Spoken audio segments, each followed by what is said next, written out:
கரூரில் நடந்தது பெருந்துயரம், கொடுந்துயரம்.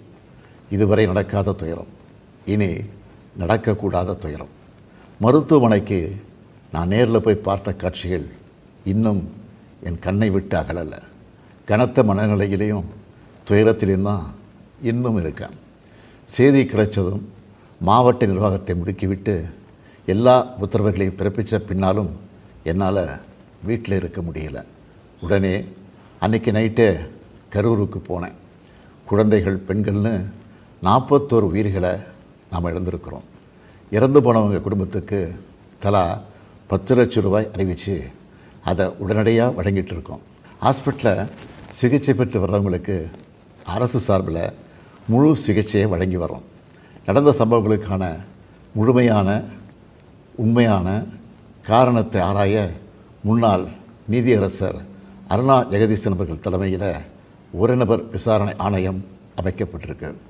ஆணையத்தோட அறிக்கை அடிப்படையில் அரசோட அடுத்த கட்ட நடவடிக்கையில் இருக்கும்னு உறுதியளிக்கிறேன். இதற்கிடையே சோஷியல் மீடியாவில் சிலர் பரப்புற வதந்திகளையும் பொய் செய்திகளையும் பார்த்துட்டு தான் இருக்கேன். எந்த ஒரு அரசியல் கட்சி தலைவரும் தன்னோட தொண்டர்களும் அப்பாவி பொதுமக்களும் இறக்கிறத எப்பொழுதும் விரும்ப மாட்டாங்க. இந்த சம்பவத்தில் உயிரிழந்தவங்க எந்த கட்சி சார்ந்தவங்களாக இருந்தாலும் என்னை பொறுத்த வரைக்கும் அவங்க நம்மளோட தமிழ் உறவுகள். எனவே சோகமும் துயரமும் சூழ்ந்திருக்கக்கூடிய இந்த நிலையில் பொறுப்பற்ற முறையில் விஷமத்தனமான செய்திகளை தவிர்க்கணும்னு கேட்டுக்கிறேன். அரசியல் கட்சிகள், பொது அமைப்புகள் இது போன்ற நிகழ்ச்சிகள் நடத்தும்போது இனி வரும் காலங்களில் எத்தகைய பொறுப்போடு நடந்துக்கணும்ன்ற விதிமுறைகளை வகுக்க வேண்டியது நம்ம எல்லோருடைய கடமை.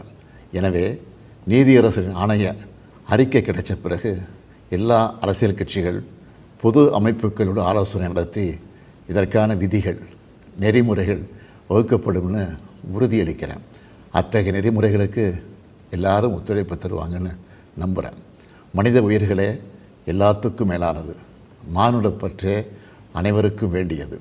அரசியல் நிலைப்பாடுகள், கொள்கை முரண்பாடுகள், தனி மனித பகைகள்னு எல்லாத்தையும் விலக்கி வச்சுட்டு எல்லாரும் மக்களுடைய நலனுக்காக சிந்திக்கணும்னு கேட்டுக்கிறேன். தமிழ்நாடு எப்போவுமே நாட்டுக்கு பல வகைகளில் முன்னோடியாகத்தான் இருந்திருக்கு. இதுபோன்ற நிகழ்வுகள் இனி எந்த காலத்திலையும் நடக்காமல் தடுக்க வேண்டியது நம்ம எல்லோருடைய கடமை. நன்றி, வணக்கம்.